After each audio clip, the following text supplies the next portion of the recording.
Hey guys, it's Inkarat, and welcome back to Let's Draw Fakemon. For this video, I want to use two of my most recent monster designs to talk about layers in digital art. Layers are an amazing tool, and one of the biggest reasons doing art digitally is so efficient and much less frustrating than working in physical media.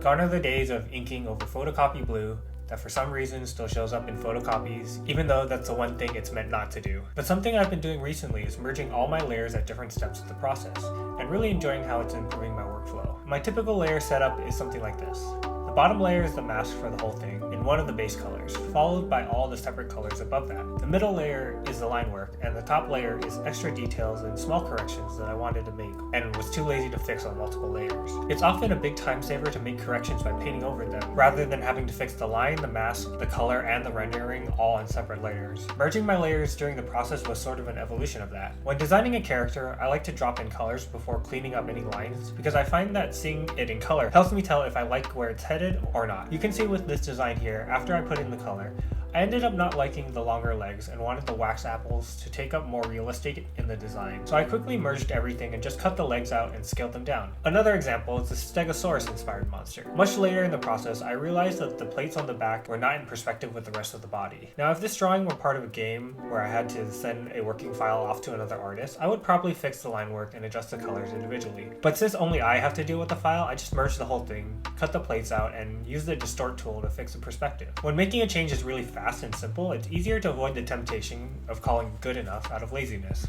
Doing any art is a marathon, so any part of it that you can make easier will just help you spend more time on the important parts. And if you make sure to keep the layers as a copy before you merge it, you can always go back if you need them again for things like masks. Anyway, here are the dex entries. Dankilo, the spiked Pokemon. Its bright red spines may stick out to human eyes, but to its colorblind prey, it easily disappears into foliage and bushes. Nariapple, the wax apple Pokemon. Legends say that this creature guards a sacred tree that only appears to the most pious of people. And that's it for this set of monsters. Only 7 more before I reach my goal of 151. Thank you so much for supporting the project, and I hope to see you in the next one.